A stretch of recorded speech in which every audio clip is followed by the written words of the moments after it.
Olá, meu nome é Matheus, sou médico, fui monitor de anatomia por 5 anos.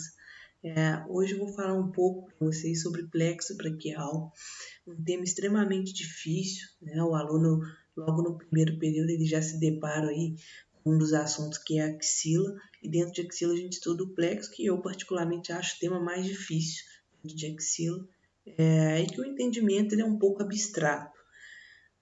Vou tentar facilitar um pouco as coisas aqui nesse vídeo, ser o mais didático possível para poder ajudar vocês.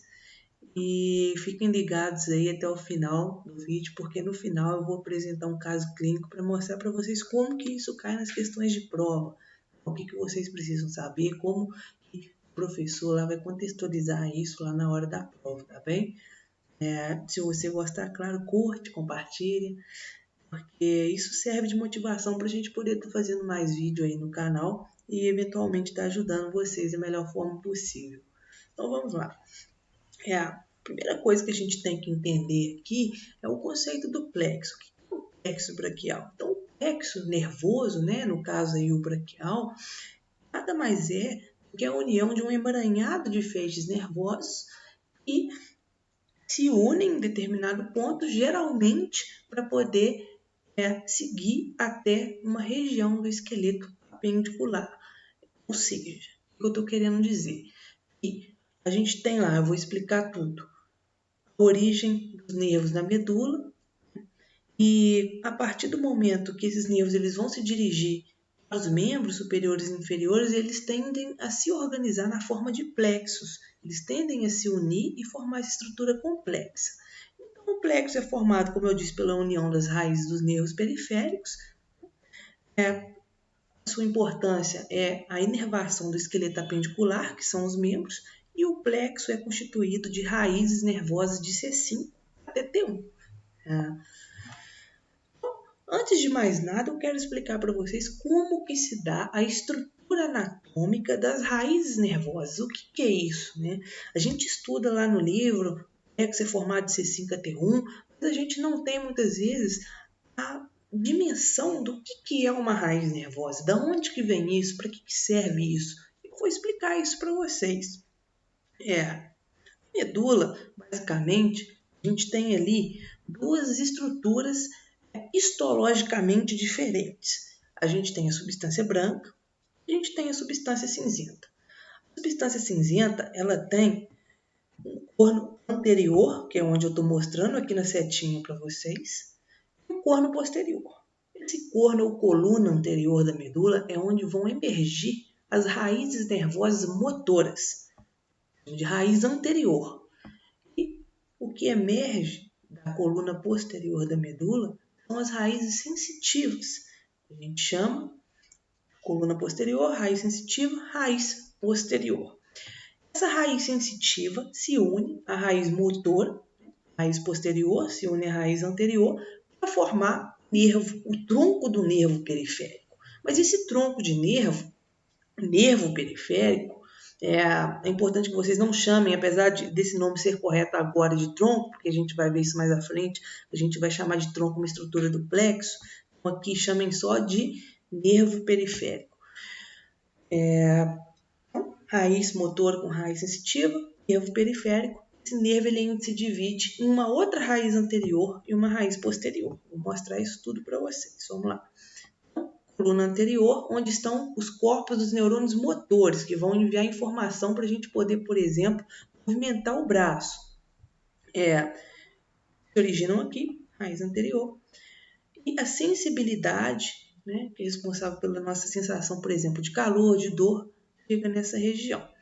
A união forma o nervo, e o nervo tem uma divisão aqui anterior e uma posterior. Essas estruturas, esses ramos ventrais do nervo, esse ramo aqui, de C5 até T1, é o que une nessa região aqui, no canal cérvico-axilar, para constituir o plexo. Isso aqui é o plexo. Agora você já tem uma noção melhor do que é o plexo. A gente tem uma visão aqui nessa imagem mais global, onde eu consigo mostrar toda a extensão da medula crânio-caudal. A gente vê a formação do plexo braquial, é aquela junção desse emaranhado neuronal o membro superior, a gente tem aqui a união de um outro plexo que é tema de uma futura aula, o plexo lombosacro, que vai ser importante na inervação do membro inferior. Então, aqui é só para vocês verem a medula, onde se originam essas fibras nervosas, e aqui elas formando os plexos. Tá? Acho que deu para ter um entendimento bacana aí do que é um plexo. Qualquer dúvida, deixa aí nos comentários, e dentro do possível a gente vai responder, tá bom? Então vamos lá, agora é a parte mais importante da aula. Eu quero que vocês peguem um papel, peguem uma caneta e anote isso que eu vou falar. Esse esquema ele é a estrutura do plexo, é onde vocês vão poder entender o que é um plexo, como ele se forma, e isso é importante em termos até de prova. Tá? Eu sei que muitos do público aí é aluno, vai passar por prova, então isso aqui é importante, anota isso aí. Como eu já disse lá no início, vou repetir, o plexo é constituído dos ramos ventrais das raízes de C5 até T1. O C5 se une com C6, vai anotando isso aí. C5 se une com C6 para formar o tronco superior. C7 sozinho forma o tronco médio. C8 se une com T1 para formar o tronco inferior, certo? Então a gente viu a estrutura dos troncos. Esses troncos, eles vão se dividir. Eles vão se dividir em um ramo anterior e um ramo posterior. Cada um desses troncos que eu falei, eles têm um ramo anterior e eles têm um ramo posterior. Então o ramo anterior do tronco superior com o ramo anterior do tronco médio formam um fascículo lateral.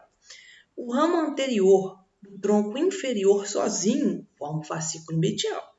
E os ramos posteriores do tronco superior, médio e inferior formam o fascículo posterior. Gente, tudo isso que eu estou falando, vocês escutem bem devagar, esquematiza, tá? Cada um esquematiza da sua forma, porque isso é difícil de decorar mesmo. Mas vocês esquematizando, lendo com calma, vocês vão decorar. E isso tem que saber, não tem como não saber isso. Tá? Bom, a gente parou aqui nos fascículos. A gente sabe que os fascículos, eles têm os ramos terminais, que são os nervos principais. São esses nervos aqui os grandes responsáveis pela inervação motora, por exemplo, do braço. Então eu vou falar para vocês os ramos terminais principais de cada um desses fascículos. Quais são os ramos terminais do fascículo lateral? Os ramos terminais do fascículo lateral é o nervo músculo cutâneo, que a gente vai ver que ele é importante na inervação do bíceps braquial e do músculo braquial.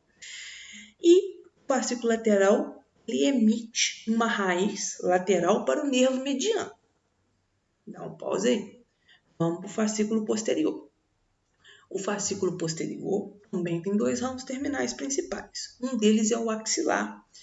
Um nervo que a gente vai ver que ele segue lá no espaço quadrangular da axila, que eu vou mostrar para vocês, e que tem importância na inervação do deltoide. O outro ramo terminal do fascículo posterior é o nervo radial. O nervo radial ele é um nervo importante para a inervação da musculatura extensora do membro superior.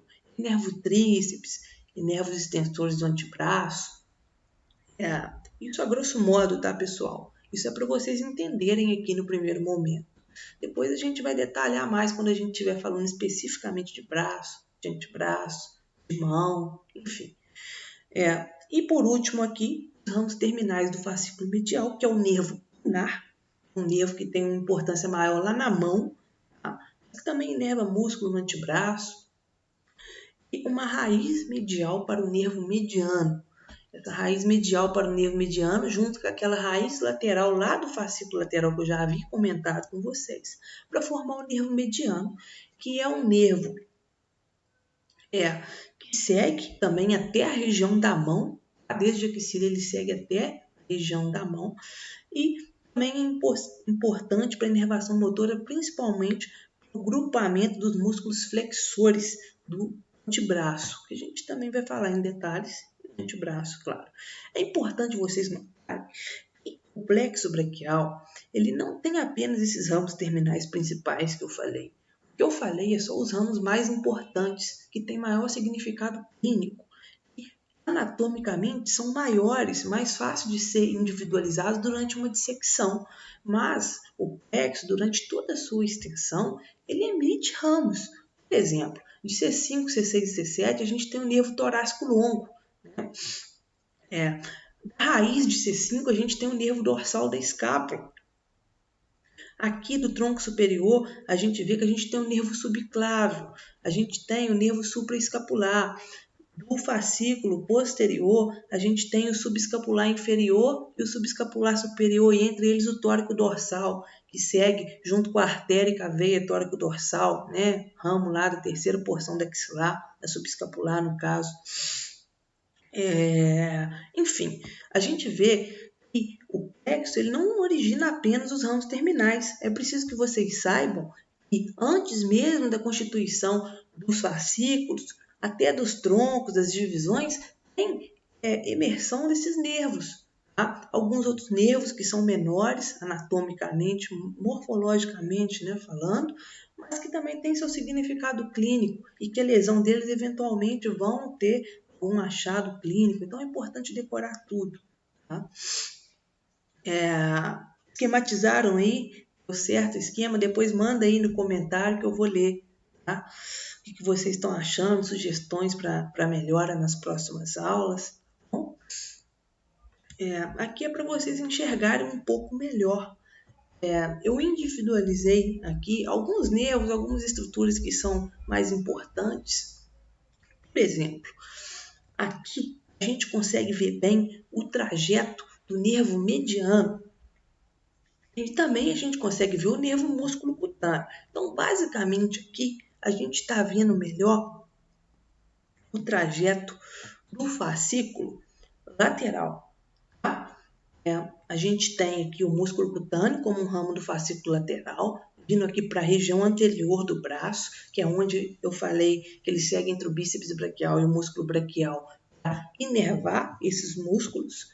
E o nervo mediano, né, que ele é constituído aí, em parte, por uma contribuição do fascículo lateral, que segue até lá na região da mão. Sua importância na inervação aqui da musculatura flexora do antebraço, flexor superficial dos dedos, do longo do polegar. A gente vai entrar em detalhes nisso na aula de antebraço. Mas aqui eu quero que vocês tenham essa dimensão global de cada fascículo dos seus ramos terminais. A gente conseguiu ver então aqui nessa primeira imagem, principalmente o fascículo lateral, com o seu ramo músculo cutâneo, nervo músculo cutâneo, e o nervo mediano, que em parte vem do fascículo lateral, seguindo até a região da mão. Aqui a gente consegue ver bem também um ramo do fascículo medial, que é o nervo ulnar. O nervo ulnar ele é medial, ramo do fascículo medial, e ele tem a sua importância principalmente na mão, mas ele também ajuda lá na inervação de parte do flexor profundo dos dedos, que a gente vai ver em antebraço, que tem uma inervação aí, principalmente por dois nervos, não só o ulnar, o mediano também contribui, e o flexor ulnar do carpo.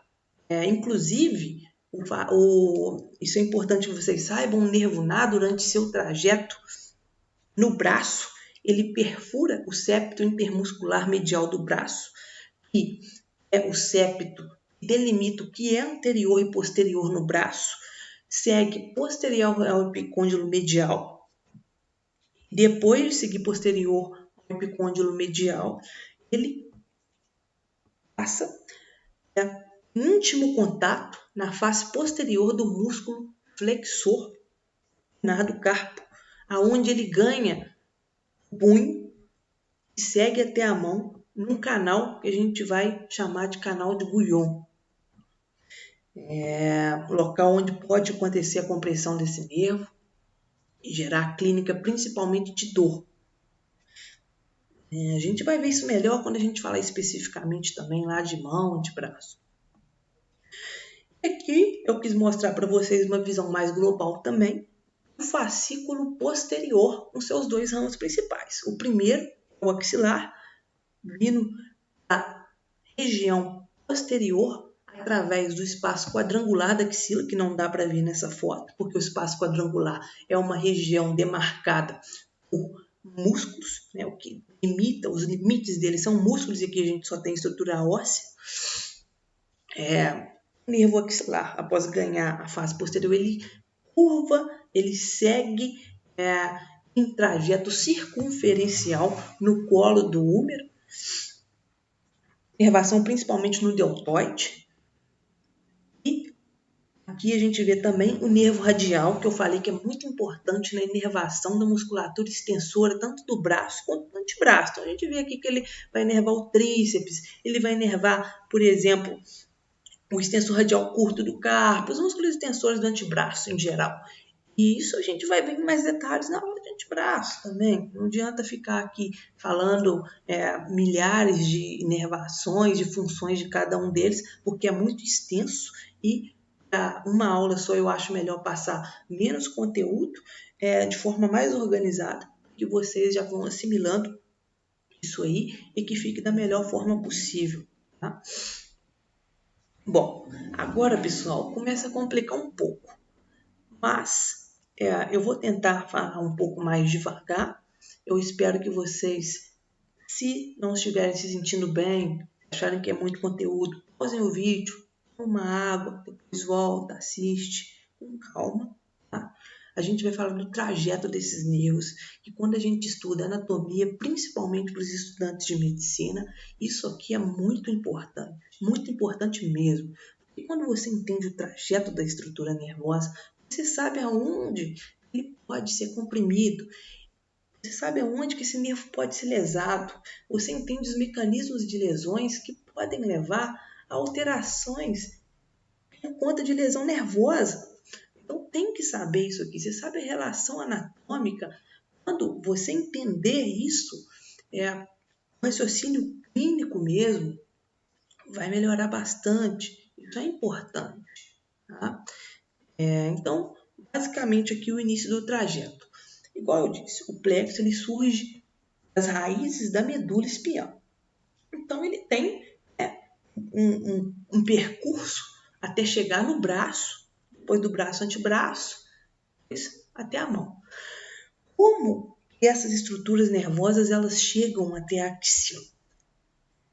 Elas ganham a axila juntamente com a artéria subclávia entre o escaleno anterior e o escaleno médio. Então isso é importante que vocês gravem. O plexo ele vai chegar até o pescoço / axila, passando, seguindo entre o escaleno anterior e o escaleno médio, juntamente com a artéria subclávia e posterior, né, a borda lateral da primeira costela vai se chamar de artéria axilar. A gente vai ver isso quando a gente fala de axila, né?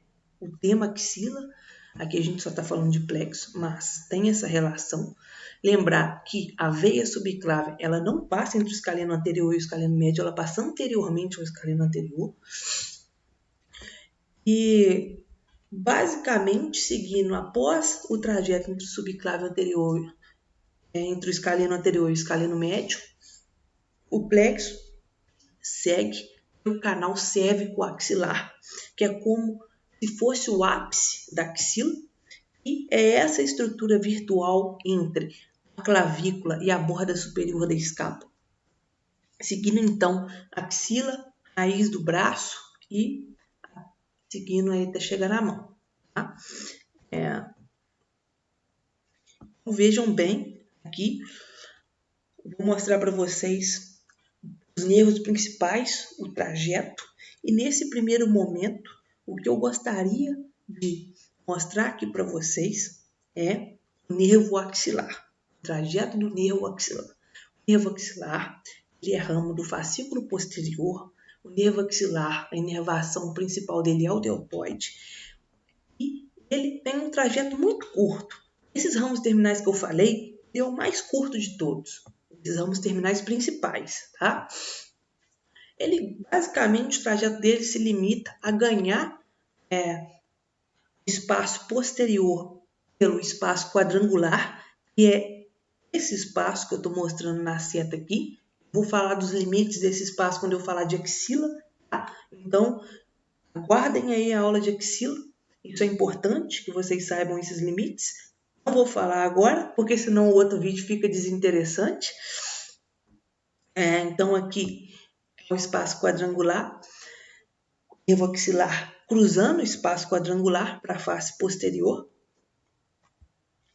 E aqui a gente tem uma vista posterior após o nervo axilar cruzar o espaço quadrangular.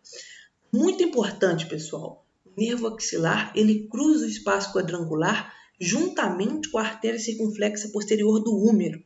Tá? Isso é importante, que é um ramo lá da artéria axilar, tá bom? A gente também vai falar desses ramos na aula de axila, todos eles. E ele tangencia o colo do húmero. Pronto. O trajeto do axilar principalmente é isso aí. Depois você vai estudar, vai dar uma lida lá no muro e vai ver mais detalhes sobre isso, mas basicamente sabendo isso você já entende de onde que vem o nervo, onde ele vai, onde ele termina, o que está em conjunto com ele. Beleza? Então, essas imagens que eu mostrei primeiro foca no trajeto do axilar. Tá? Vamos passar para o próximo nervo. Agora eu quero mostrar para vocês o trajeto principalmente do nervo ulnar. O nervo ulnar ele é um ramo do fascículo medial, é um nervo medial no plexo. O nervo ulnar ele segue então na porção medial do braço, aonde ele perfura o septo intermuscular medial do braço. Esse septo é o que delimita a face anterior da face posterior do braço, a face flexora da face extensora do braço.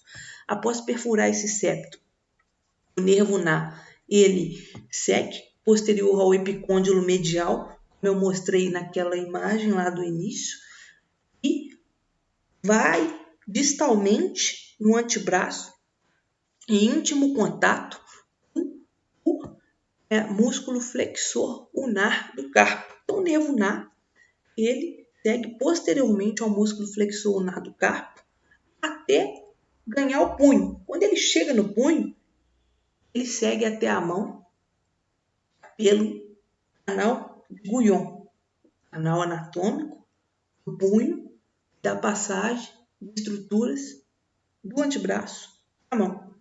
Isso que eu falei, anota tudo. Vai pausando o vídeo e anotando o que eu falei do trajeto. Depois vocês leem, olhando no Atlas, e vai fazer sentido para vocês.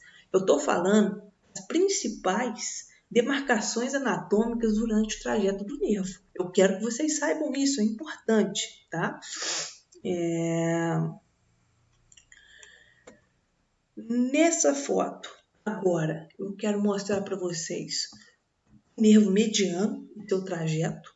O nervo mediano é um nervo que a gente viu que tem uma contribuição do fascículo lateral e do fascículo medial. Ele segue no braço, na face anterior do braço. E quando o nervo mediano ele chega na região distal do punho, no antebraço ele segue profundamente a camada de músculo. A gente vai ver que o antebraço tem camadas de musculaturas. Tá? Algumas literaturas trazem 3, tem literatura que traz até 4 camadas. Quando o nervo mediano ele chega no punho, isso é muito importante. Ele vai ganhar a mão passando posteriormente ao retináculo dos flexores. Quando esse retináculo dos flexores, posteriormente a ele, existe um canal estreito, passível de compressão, que chama túnel do carpo. Por quê? Porque aqui a gente está nos ossos carpais, o retináculo dos flexores, ele delimita a parte anterior, formando um túnel, onde dá passagem para estruturas para a mão. Isso que chama túnel do carpo. E o nervo mediano passa justamente nessa região. Quando o nervo mediano está espessado ou essa região está edemaciada, pode haver a compressão do mesmo e gerar síndrome do túnel do carpo. Isso é importante saber. O nervo mediano ele ganha a mão, passando pelo túnel do carpo, posterior ao retináculo dos flexores. A gente vê um raminho sensitivo dele, né? O ramo cutâneo palmar. E aqui, pessoal, interessante, eu falei lá de nervo ulnar, eu falei que ele ganhava a mão pelo canal de Guyon, o túnel ulnar.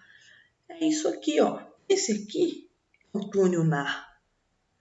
Então, observe aqui o músculo flexor ulnar do carpo, o nervo mediano passa o nervo ulnar passa posterior, né, o flexor ulnar do carpo, e ele emerge aqui, passando pelo canal túnel de Guyon e ganha a mão, região palmar da mão. A importância do nervo ulnar é principalmente lá na mão. Ok? Então, vamos aí para a próxima parte. Agora eu queria mostrar para vocês um pouquinho sobre o nervo radial. O nervo radial é um nervo ramo do fascículo posterior. Ele segue aí basicamente na face posterior do braço e do antebraço. Lembrar que o nervo radial ele perfura o septo intermuscular medial do braço, o terço médio do braço. A gente viu que o nervo ulnar perfura o septo intermuscular medial. Desculpa, o radial perfura o septo intermuscular lateral. Acho que eu falei medial, corrige isso aí. E quando ele chega na região do cotovelo, ele se divide em um ramo dorsal e um outro ramo, que é um ramo motor. Esse ramo sensitivo, né, do nervo radial chama ramo superficial do nervo radial. Ele segue até a região distal do antebraço, fazendo a inervação sensitiva de toda a região posterolateral do antebraço. E a inervação sensitiva da região anterolateral é o cutâneo lateral do antebraço, né? Posterolateral, o ramo sensitivo, o ramo cutâneo do nervo radial. Então aqui a gente vê o nervo radial, ele chega aqui perfurando o septo intermuscular lateral do braço, e aqui é onde ele se bifurca num ramo motor, que vai ser chamado aí de nervo interósseo posterior. E aqui o ramo superficial do nervo radial, que é um ramo sensitivo.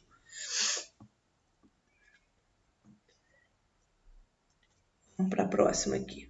Aqui mostrando também.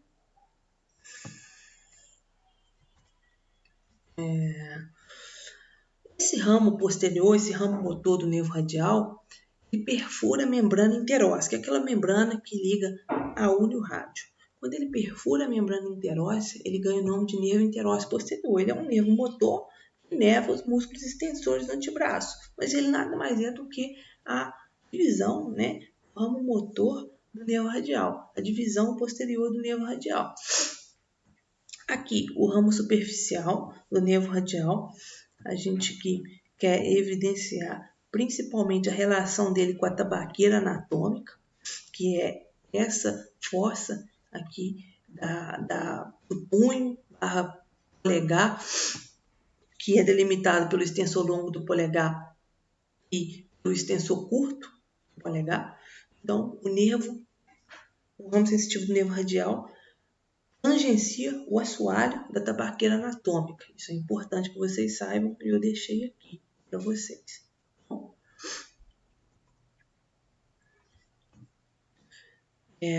E aqui eu quis deixar melhor para vocês verem também, mais uma vez, né, o nervo mediano, que isso é importante, por isso que eu estou repetindo, passando no túnel do carpo, e o nervo ulnar, passando no canal de Guyon, no túnel ulnar, local onde eles podem ser comprimidos.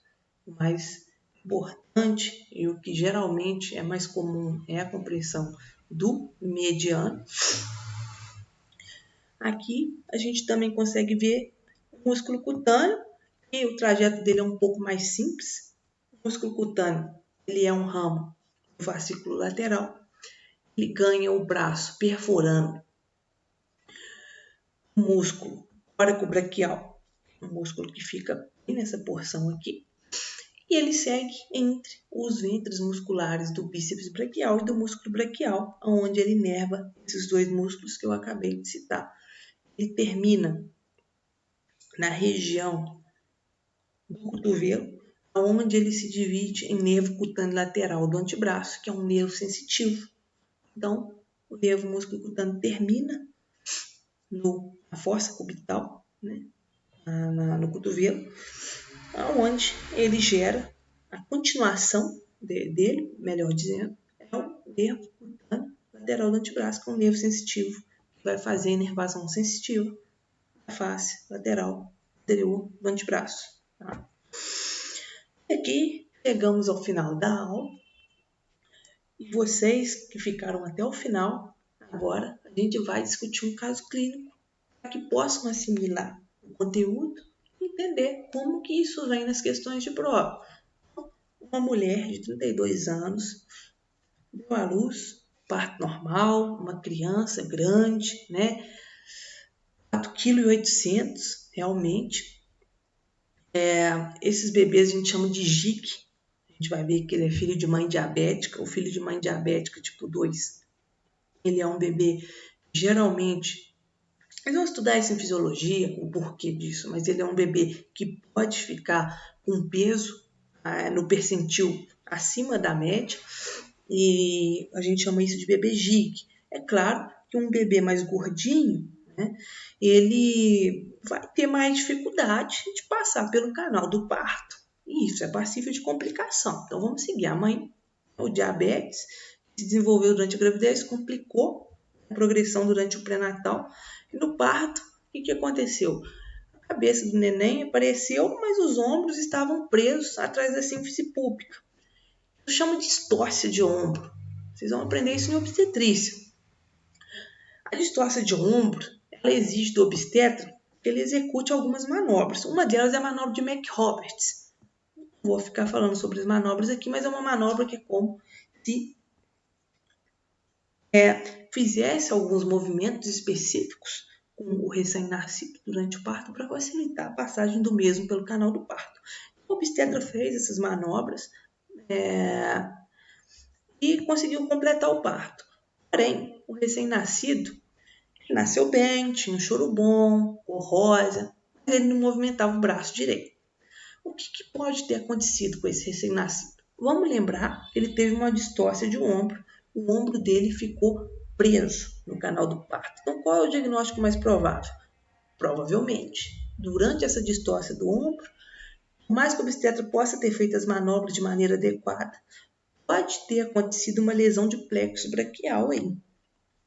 Então, olha como que é importante vocês terem essa dimensão anatômica que pode ser lesado em determinadas circunstâncias. Aqui, o aluno de primeiro período que nunca viu o que é uma distócia de ombro, ele consegue chegar na resposta simplesmente porque ele conhece a anatomia, ele raciocina o acontecido com a morfologia humana.